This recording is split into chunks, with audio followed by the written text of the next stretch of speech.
Bismillahirrahmanirrahim. Alhamdulillahi rabbil alamin.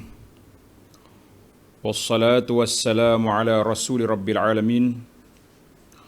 Nabiyyina wa habibina wa qudwatina Muhammad ibn Abdullah wa ala alihi wa sahbihi wa man sar ala nahjihi wa ihtada bihadihi wa istanna bisunnati ila yaumiddin.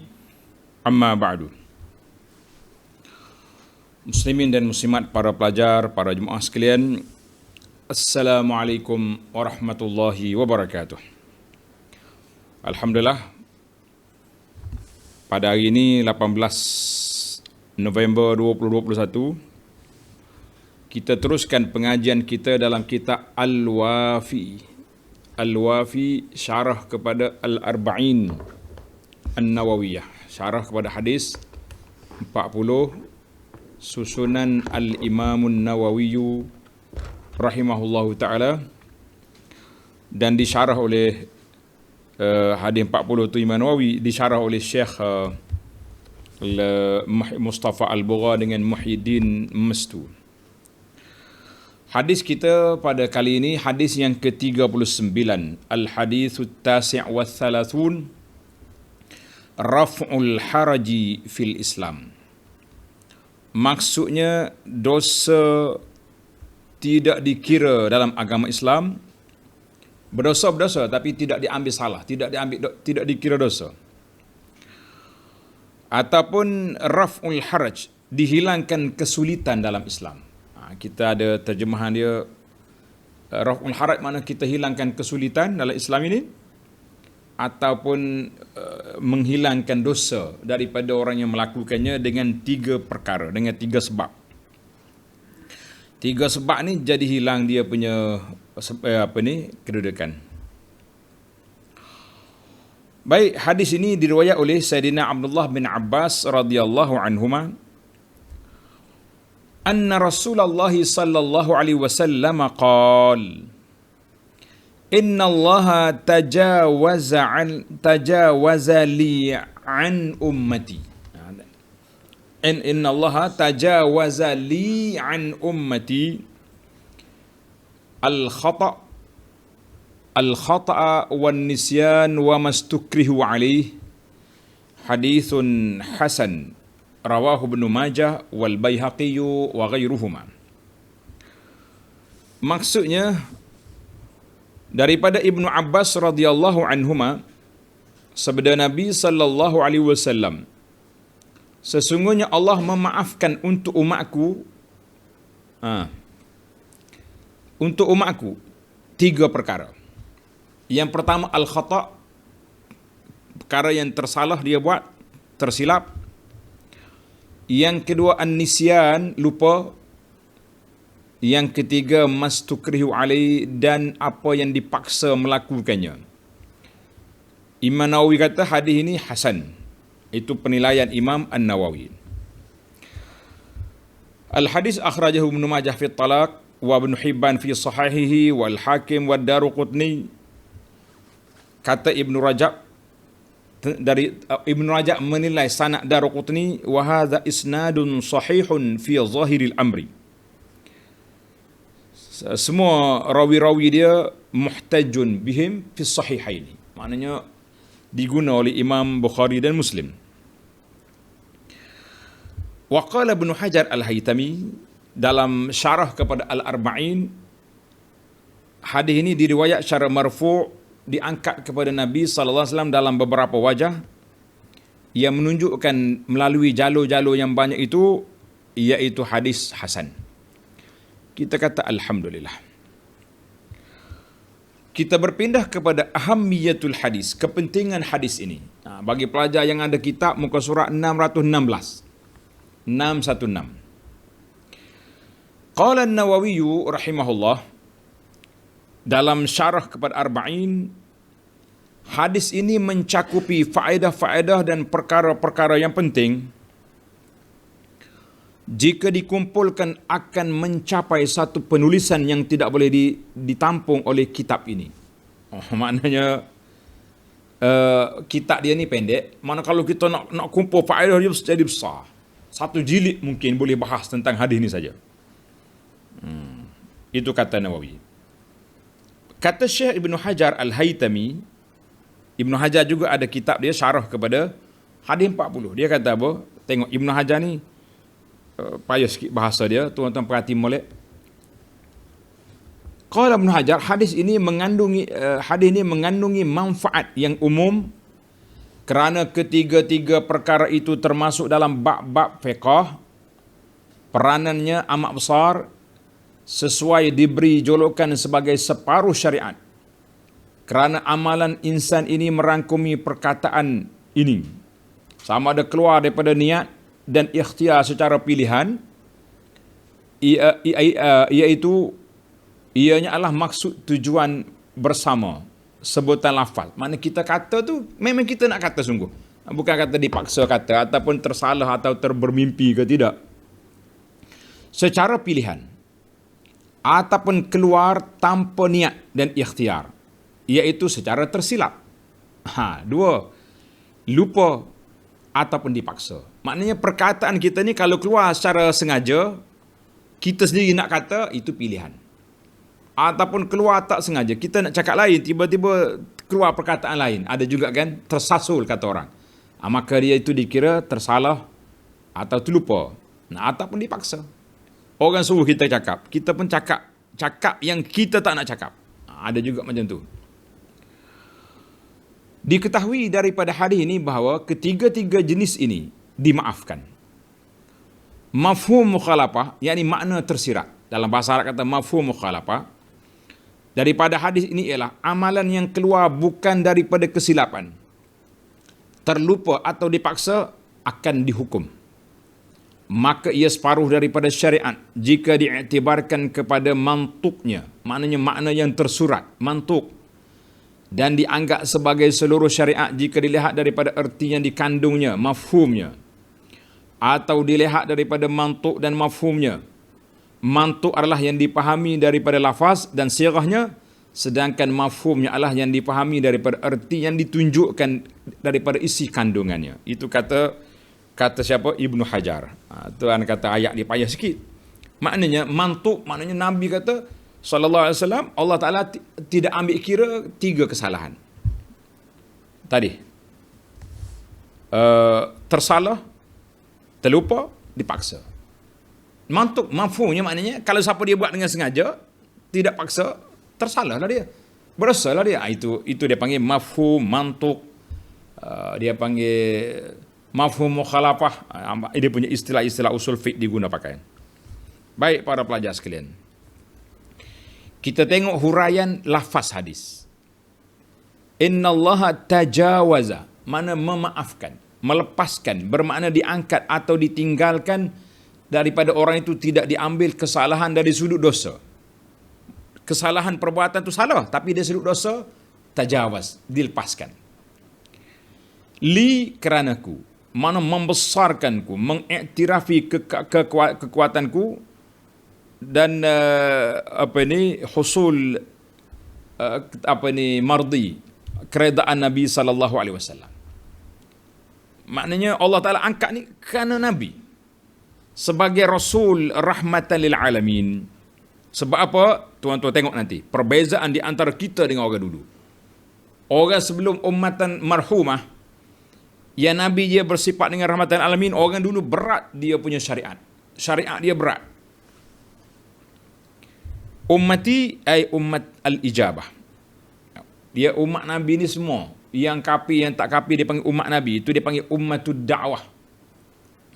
Tanda ni pelajar. Umat tu ada dua. Satu dia panggil ummatud da'wah. Semua orang hak duduk atas dunia ni, hitam, putih, kecil, besar, kafir, tak muslim, ummatud da'wah. Tapi satu kategori lagi dia panggil ummatul ijabah. Ini khas untuk orang beriman saja. Maka Nabi kata, ummati di sini ummatul ijabah. Al-khata' maknanya tersalah. Khata' lawan kepada sengaja. Nisyan, lupa, lawan daripada ingat. Dan juga disebut juga dengan terlupa. Kita kata orang ni meninggalkan. Tarkun. Baik, ustukrihu makna orang yang dipaksa. Itu dari sudut bahasa dia lah. Baik para pelajar sekalian, kita berpindah kepada fiqhul hadis. Wa ma yurshidu ilaih. Fiqh hadis dan petunjuk hadis ni. Hadis yang kita baca ni, apakah fiqh dia, apakah petunjuk dia? Yang pertama, makna hadis secara ringkas. Hadis 3 perkara ni, apakah maksud dia secara ringkas? Orang yang melanggar larangan Allah atau meninggalkan perintahnya kerana tidak sengaja dalam mengerjakan atau meninggalkannya. Demikian pula perbuatan dilakukan dalam keadaan lupa atau terpaksa, maka semua itu tidak terkena celaan di dunia dan hukuman di akhirat sebagai limpah kurnia dan nikmat daripada Allah Azza wa Jalla kepada umat ini. Kata alhamdulillah tuan-tuan. Umat ini ummatun marhumah. Mana kalau kita tersalah, dipaksa, dimaafkan. Dari sudut dosa. Dari sudut kesan, kita akan bincang nanti. Fiqh yang kedua, fadlullah azza wa jalla ala hazil ummah. Limpah kurniaan Allah ke atas umat ini dan mengangkat raf'ul haraj, mengangkat dosa daripada mereka. Apa dia maksud dia? Iaitu kurniaan Allah ke atas umat ini, umat Muhammad sallallahu alaihi wasallam ini amat besar. Kerana Allah telah meringankan taklif. Taklif itu makna tanggungjawab kita ke atas mereka, tidak sebagaimana umat yang terdahulu. Umat dulu berat dia punya tanggungjawab. Bani Israel, jika mereka diperintahkan melakukan sesuatu, mereka akan mengingkarinya, atau apabila dicegah melakukan sesuatu, mereka melakukannya. Buat Bani Israel itu kalau dia tak laku secara direct pun, dia akan buat helah. Itu orang dulu. Allah SWT mempercepatkan hukuman ke atas mereka. Matilah lepas itu. Namun Allah SWT menerima doa umat ini yang telah diilhamkan kepadanya. Mana doa kita? Di akhir surah Al-Baqarah. Tuan-tuan tengok di akhir surah Al-Baqarah, kita berdoa, Rabbana la tu'akhidna in nasina aw akhtana. Wahai Tuhan kami, janganlah engkau hukum kami jika kami lupa atau tersalah. Itu permohonan kita. Rabbana wa la tahmil alaina isran kama hamaltahu ala alladhina min qablina. Wahai Tuhan kami, janganlah engkau pikulkan ke atas kami apa yang janganlah engkau bebankan kami seperti bebanan yang berat sebagaimana orang-orang sebelum daripada kami. Berat orang dulu, umat-umat dulu. Rabbana wa la tuhammilna ma la taqata lana bih. Wahai Tuhan kami, janganlah engkau pikulkan pada kami apa yang tak sanggup kami memikulnya. Surah Al-Baqarah 286. Tengok dalam hadis. Maka Allah Ta'ala memaafkan apa sahaja perbuatan dilakukan kerana kesilapan atau terlupa. Allah SWT tidak menghukumnya. Dalam Al-Quran surah Al-Ahzab ayat 5, وَلَيْسَ عَلَيْكُمْ جُنَاحٌ فِيمَا أَخْطَأْتُمْ بِهِ وَلَكِنْ مَا تَعَمَّدَتْ قُلُوبُكُمْ. Dan tidak ada dosa ke atasmu terhadap apa yang kamu khilaf padanya. Maknanya kita tersalah padanya, terkhilaf. Sekarang orang banyak guna terkhilaf. Terkhilaf mana tersalah. Terkhilaf padanya. Tetapi orang yang ada dosanya apa yang disengajakan oleh hatimu. Suratul Ahzab ayat 5. Tuan-tuan perasan ke tidak? Bila kita baca surah Ahzab, pagi malamnya ada juga di sini. Ada kesinambungan dua ni, Masya Allah. Yakni kamu tidak akan dihukum atas apa yang kamu lakukan disebabkan kesilapan dan seumpamanya kerana lupa. Akan tetapi kamu akan dihukum atas perbuatan yang sengaja kamu lakukan. Sebagaimana Allah Subhanahu Wa Taala tidak membebankan perbuatan yang tidak membebankan, mentaklifkan amalan-amalan yang pada adatnya tidak mampu dilakukan, atau taklif yang membawa kepada kesusahan dan kesempitan, ataupun pelaksanaan dan iltizam taklif ini menjatuhkan ke dalam kesusahan dan kepayahan. Yang demikian, semata-mata untuk semata-mata untuk mematuhi perintah Allah sebagaimana yang disampaikan melalui kekasihnya. Kita kata apa? Sami'na wa ata'na ghufranaka rabbana wa ilaikal masir. Allah perintah apa pun kami dengar dan kami taat. Kita bukan macam orang dulu. Orang dulu sami'na wa asaina. Kami dengar, kami tak ikut. Umat Muhammad sallallahu alaihi wasallam ni umat yang hebat. Kami dengar, kami taat. Kami pohonkan keampunanmu wahai Tuhan kami, dan kepadamu jualah tempat kami kembali. Surah Al-Baqarah ayat 285. Sebuah hadis yang panjang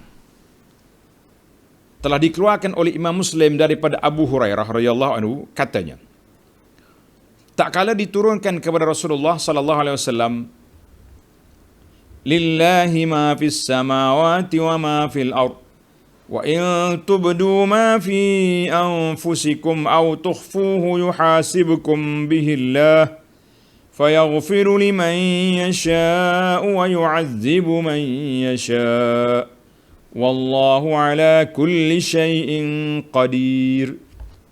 Yang ada Quran tu tengok di akhir surah Baqarah. Kepunyaan Allah lah segala apa yang ada langit dan yang di bumi.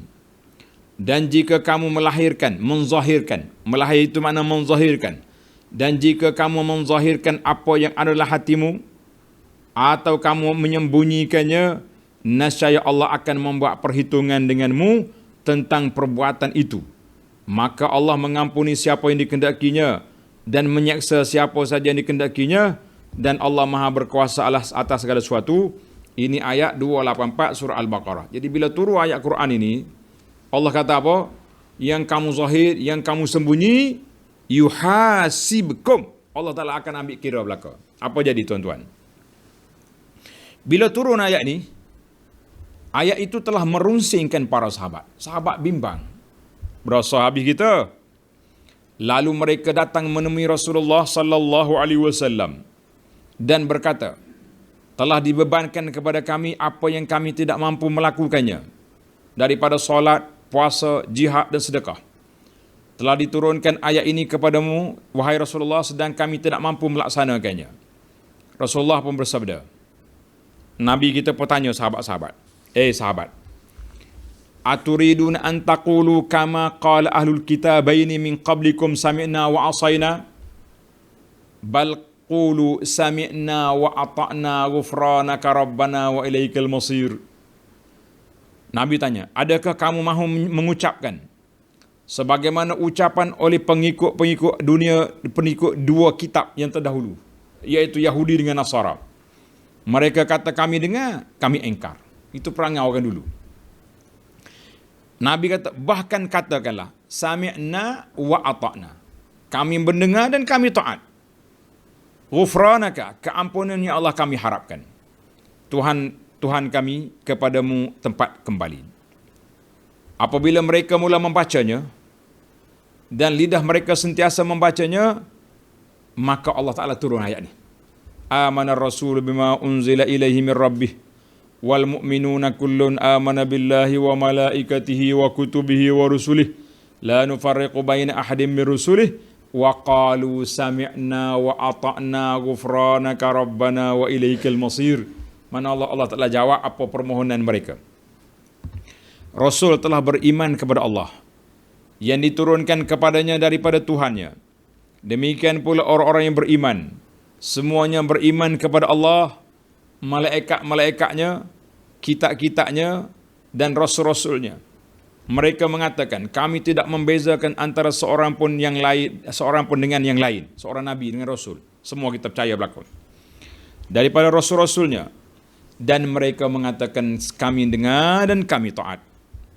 Mereka berdoa, ampunilah kami ya Allah, ya Tuhan kami, dan kepada engkaulah tempat kembali. Surah Al-Baqarah 285. Lalu mereka melakukan sedemikian.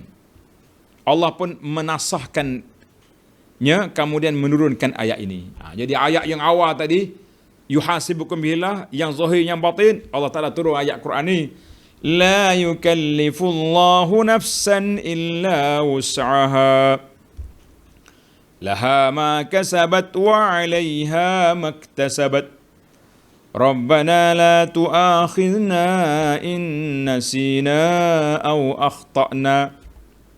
Bila turun ayat ni, Allah tidak membebani seorang melainkan sesuai dengan kesanggupannya. Dia mendapat pahala daripada kebajikan yang diusahakannya, dan dia mendapat seksa dari kejahatan yang dikerjakannya. Mereka berdoa, wahai Tuhan kami, janganlah engkau hukum kami jika kami lupa atau tersalah. Maka Allah Ta'ala jawab, qad fa'altu, aku setuju dengan permohonan kamu. Dari riwayat lain kata, qala na'am. Allah kata, ya, hukuman aku ni aku ringankan. Rabbana wa la tahmil alaina isran kama hamaltahu ala alladhina min qablina. Wahai Tuhan kami, jangan engkau bebankan kepada kami beban yang berat sebagaimana engkau bebankan kepada orang-orang sebelum kami. Allah jawab, qad fa'altu, aku setuju. Dalam riwayat kata, na'am, ya. Jadi Allah Ta'ala angkatlah beban kita. Rabbana wa la tuhammilna ma la taqata lana bih. Wahai Tuhan kami, janganlah engkau pikulkan kepada kami apa yang kami tidak sanggup memikulnya. Allah jawab, na'am, qad fa'altu, aku dah setuju apa yang kamu minta. Wa'fu anna waghfir lana warhamna anta maulana fansurna 'alal qaumil kafirin. Beri maaflah kepada kami, ampunilah kami dan rahmatilah kami. Engkau penolong kami, maka tolonglah kami terhadap kaum yang kafir. Surah Al-Baqarah 286. Ibnu Abbas radhiyallahu anhuma meriwayatkan perkataan aku telah perkenankan ganti pada perkataan ya. Maknanya ada riwayat lah. Ibnu Abbas kata qad fa'altu. Riwayat ni na'am. Jadi kita kata dua-dua samalah. Bila kita minta, Allah jawab, ya, hamba aku dah setuju. Aku dah gazet dah. Jadi mana-mana orang tersalah, mana orang terlupa, dimaafkan kesalahannya. Dimaafkan dosa dia. Baik. Sekarang ni dosa sudah tidak ada. Tuan-tuan tengok, isu yang ketiga, al-mutajawuz anhu al-ithim. Yang dimaafkan itu dosa. Bukannya setiap perkara yang disyariatkan atasnya hukum hakam yang tertentu. Dosa dimaafkan. Tapi kesan daripada perbuatan itu tetap kena ambil tanggungjawab. Kena faham sini. Iaitu tindak tanduk mukallaf. Mukallaf tu seorang yang sudah dewasa lah, sudah balik, berakal, yang tidak melaksanakan apa yang diperintah oleh syariat, ditentukan atasnya beberapa hukum hakam. Antaranya dihukum hukuman dan dosa.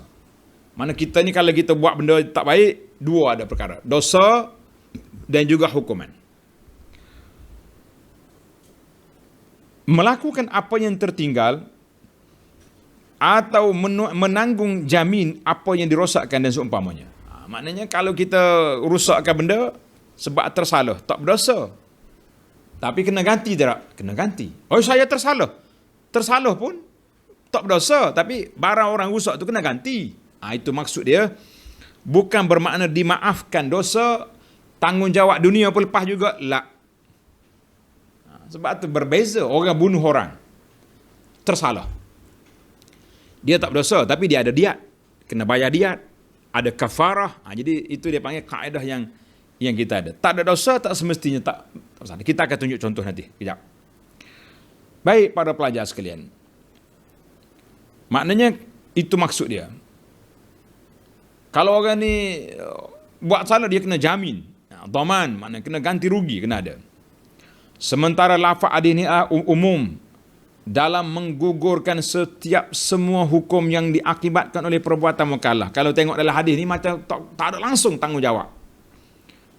Maka kata Al-Imam Ibn Hajar rahimahullah ta'ala Al-Haytami berkata, hadis ini mencakupi, mana merangkumi tentang hukumnya, atau tidak berdosa, atau tentang akibat yang ditimbulkannya, atau tentang keduanya. Dan inilah yang mendekati kebenaran al-haq. Kerana tidak ada yang menguatkan atas salah satunya, maka ditetapkan bahawa hadis ini mencakupi keduanya, makna dosa dan tanggungjawab.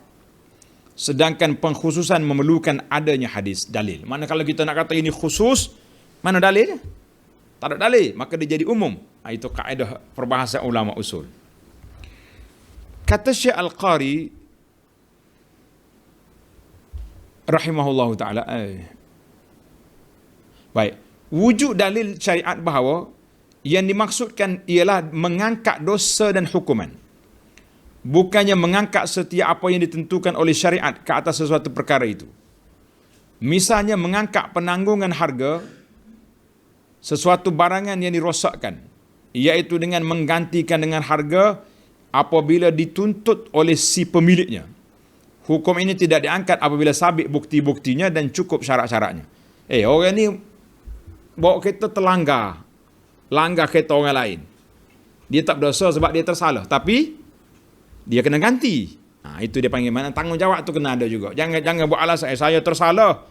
Memang awak tersalah, kalau tak tersalah lain pula dosa dia. Kata Syekh Al-Qari dalam Syarah Al-Arba'in, Syekh Al-Qari kata apa? Wala yakhfa, maknanya tidak tersembunyi. Dia kata sini tak sunyi, tidak tersembunyi. Telah diketahui bahawa hukum atas kesilapan lebih umum daripada dosa. Melakukan perbuatan serta hukum hakam yang ditentukan bagi pelaksanaan perintah yang ditinggalkan atau menggantikan perbuatan yang tidak dilaksanakan. Sama ada orang yang ditinggal ataupun benda tak buat. Harganya apabila dituntut oleh si pemiliknya, hukuman ini tidak diangkat apabila sabit bukti-bukti. Tukar bagi ni. Baiklah. Maknanya dosa tak lepas ditentu bagi pelaksanaan perintah ditinggalkan atau mengganti perbuatan yang tidak dilaksanakan. Maka pemaafan terhadap dosa dapat dipahami daripada hadis ini, dimaafkan dosa.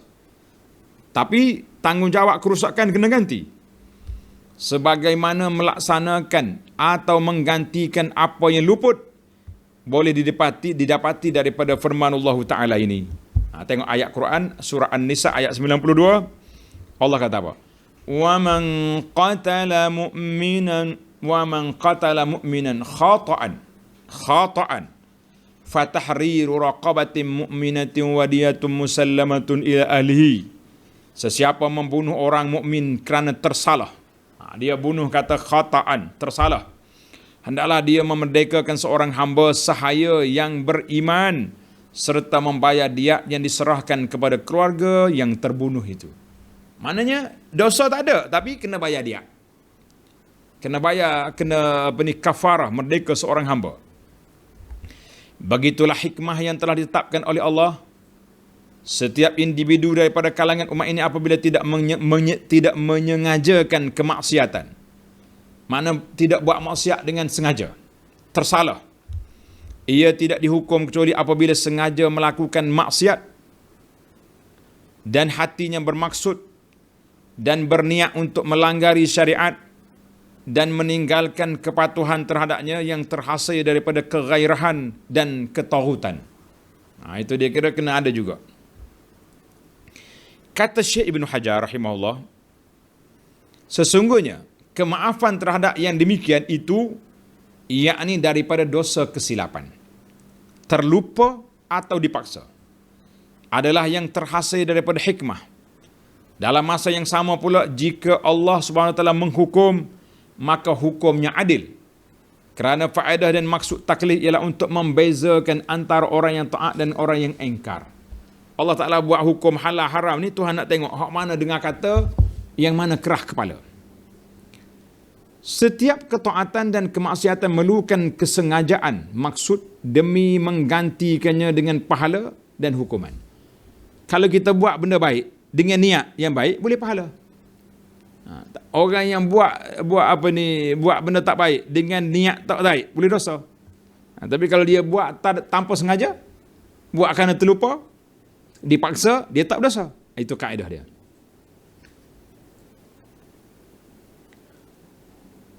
Kesilapan dan terlupa nyata yang terlupa. Nyata, sedangkan yang ketiga pula kesengajaan maksud adalah apa pada pihak yang memaksa bukan pada dirinya. Kerana beliau hanya seperti satu alat. Kerana itu kebanyakan ahli usul berpendapat bahawa beliau gugur daripada taklif. Maknanya kalau orang dipaksa, gugurlah taklif dia sebab dia bukan nak buat benda tu. Dia tak ada niat pun nak buat, tapi dia melakukan benda tu kerana apa? Kerana dipaksa oleh orang. Dipaksa oleh orang. Baik para pelajar sekalian, kita fahamlah isu yang kedua tadi saya simpulkan semula. Sebab bila kita baca kitab ni, kalau tak perhati baik-baik, memang tak jumpa. Maknanya Allah Ta'ala raf'ul haraj, menghilangkan kesusahan daripada umat ini. Tetapi kita kena ingat dia tidak hilang segala-galanya. Tanggungjawab, taklif, ganti rugi masih lagi kena atas kepala awak, walaupun awak buat dengan tak sengaja. Tetapi dosa tidak ada. Dan diringankan hukuman.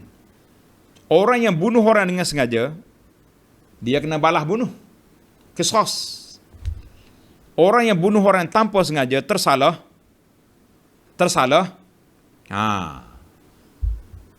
Dia tak boleh nak balas bunuh.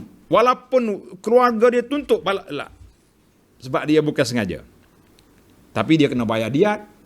Kena bayar kafarah, itu dia panggil taklif, itu tidak gugur total, tapi ada apa ni? Ada kelonggaran sedikit nak banding dengan yang sengaja. Baik, sekarang ni saya nak pindah kepada amsilatum minal kitab was sunnah. Contoh daripada Al-Quran dan Sunnah tentang masalah yang kita bincang ini. Kerana tengok contoh ni tuan-tuan nampak lalu. Terdapat contoh-contoh bagi pemaafan dosa daripada orang yang tersilap atau lupa bersama-sama dengan tuntutan agar dipenuhi tuntutan hukum hakam yang lain. Yang pertama, qatlul khata', membunuh dengan salah. Tengok dalam kitab waktu terjemah Karut. Membunuh dengan sengaja, bukan qatlul khata', tulis tambah tuan-tuan. Membunuh dengan tidak sengaja, tambah. Tulis, tambah perkataan tidak. Kalau tidak, lari makna tu. Contohnya, sesiapa bermaksud untuk memanah binatang atau memanah musuh, lalu terkena seorang Muslim atau orang yang baik terpelihara darahnya, maka tiada dosa atasnya. Namun demikian, ini tidak melepaskannya daripada tuntutan membayar diat dan kafarah. Contohnya, dua orang pergi memburu haiwan, pergi berburu, masuk dalam hutan. Ini banyak kes berlaku ni. Kita seorang ni pegang ni senapan lah, kita kata nak memburu ni. Yang seorang lagi pergi kejar haiwan. Lalu sini bagi. Haiwan lepas, kepala kawan yang kena. Itu dia panggil khata'. Dia bukan niat nak bunuh, tapi terbunuh. Apa jadi?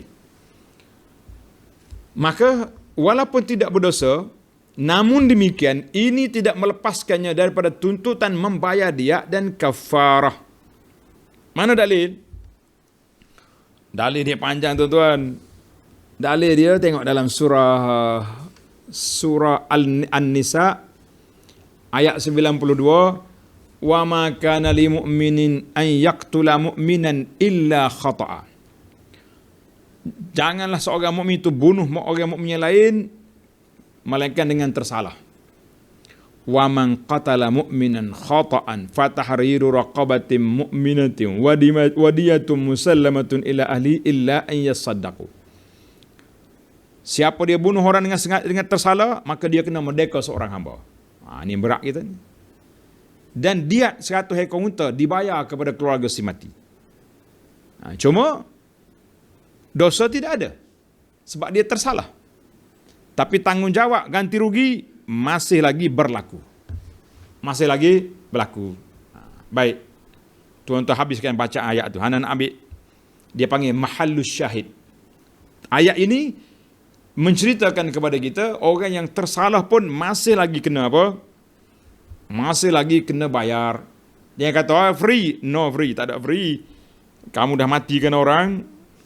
kenalah bayar kan. Tapi orang panggil lebih ringan lah sikit hukumnya nak banding dengan orang yang sengaja. Contoh yang kedua, ta'khirus salat an waqtiha. Orang yang melewatkan solat daripada waktu dia. Sesiapa yang melewatkan solat daripada waktunya disebabkan uzur, seperti tertidur atau terlupa. Dia panggil lupa atau tertidur, maka dia tidak berdosa. Akan tetapi beliau dituntut agar mengqadakkan solat itu, mengganti solat itu apabila bangun daripada tidur atau teringat.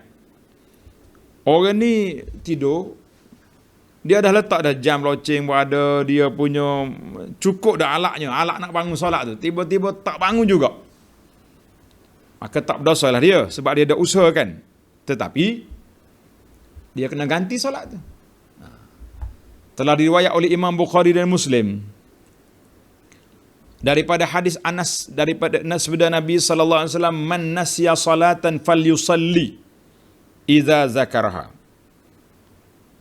la kaffarata laha illa zalik. Sesiapa terlupa mengerjakan solat, maka hendaklah dia mengerjakannya apabila teringat. Tiada kafarah, tidak ada denda untuk solat itu kecuali mengqadakannya. Mana hadis ini jelas. Dia tak berdosa sebab dia tak sengaja tinggal, tapi dia kena qada.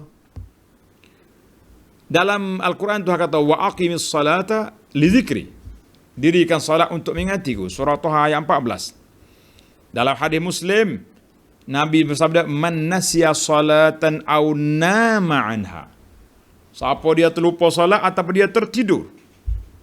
Dia tidur sekejap ya, nak tidur, iyalah kita ambil qaylulah, kita kata dekat nak asar pukul 3.30 kita tidur. Sedar-sedar pukul 8 malam, nak kata apa? Selepas mai asar. Tak berdosa, tapi kena qada. Baik, contoh yang terakhir dalam siri ini, at-talaffuz bil kufri. Mengeluarkan perkataan kufur, na'udzubillah. Ini bahaya juga ni. Tapi kalau dipaksa, jika seseorang dipaksa untuk mengatakan perkataan kufur, na'udzubillah lah, orang mari letak pistol di kepala dia. Kalau kata Tuhan, tak kata Tuhan tak ada, aku tembak. Kata Tuhan tak ada. Tuhan ada anak. Ada anak. Berapa orang? Tanya balik dia. Contohlah.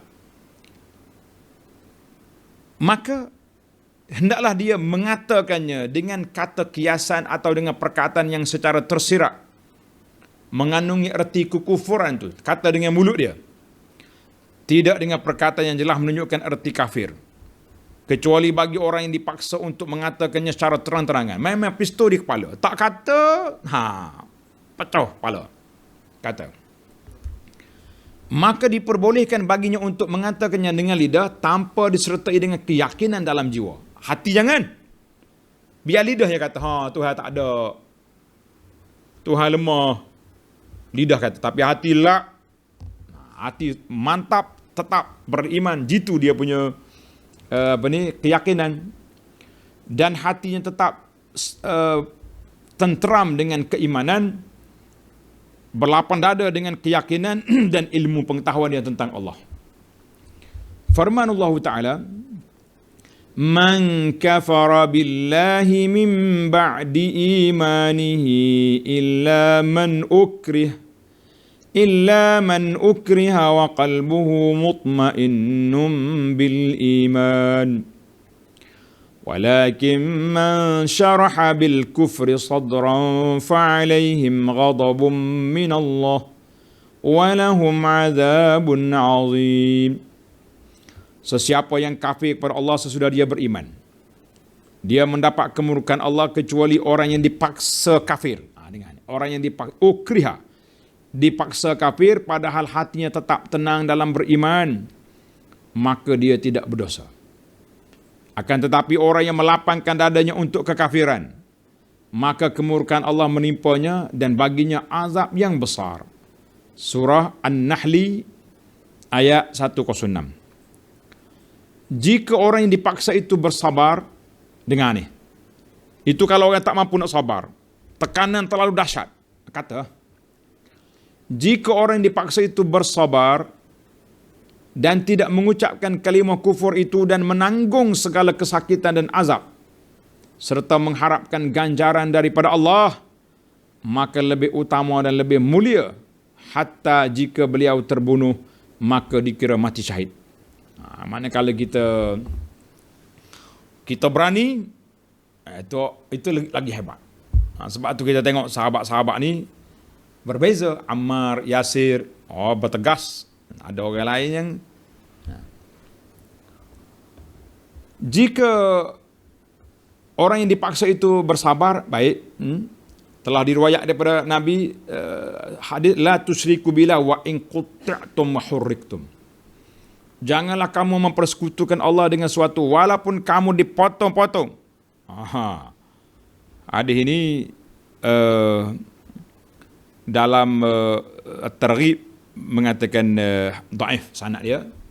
Tapi Ibnu Hajar dalam kitab di Az-Zawajir dikata isnaduhu la ba'sa bihi. Maknanya lemah tapi ada jalur lain yang boleh menguatkan, yakni janganlah melapak kalimah kufur dengan mempersekutukan Allah, atau seumpama dengannya jika kamu dipaksa berbuat demikian sehingga sampai kepada keadaan itu. Mana asalnya jangan. Jadi bila sahabat ni kena tekan, dipaksa mengatakan kafir, dia apa kata? Kemudian dia datang jumpa Nabi SAW. Dia mari jumpa Nabi. Nabi kata, wa in ta'udu fa'ud.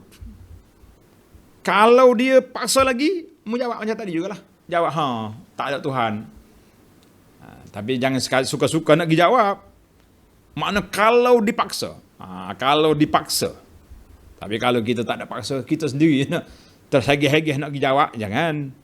Itu kafir sungguh. Itulah di antara penjelasan para ulama dalam ciri ini. Jelaslah kepada kita. Bunuh dengan sengaja, melewatkan solat kerana uzur, tak berdosa, tapi kena ganti. Orang yang dipaksa dengan kalimah kufur tidak kafir, tetapi dia kena yakin dengan hati dia, jangan goyah. Nabi kata kalau dia paksa lagi fa'ud, mau kata juga. Jadi alhamdulillah, itulah kelonggaran Islam ini, raf'ul haraj. Tidak ada kesusahan dalam Islam ini, diberi kelonggaran apabila diperlukan. Orang belajar ilmu qawaid fiqh dia panggil iza daqal amru ittasa. Apabila benda tu sempit, Tuhan perluaskan. Tapi kalau luas jadi sempit balik. Alhamdulillah. Jadi insya-Allah kita sambung dalam siri yang akan datang, tafsilul qaw fi hukmil khata' wan nisyan. Penjelasan mengenai hukum tersilap dan terlupa. Bagaimana pula? Insya-Allah kita sambung dalam siri yang akan datang. Ini dia panggil apa ni? Yang kelima, fiqhul hadis yang kelima. Jadi alhamdulillah para pelajar sekalian, kita tamat setakat itu dulu. Subhanakallahumma hamdika asyhadu an la ilaha illa anta astaghfiruka wa atubu ilaik.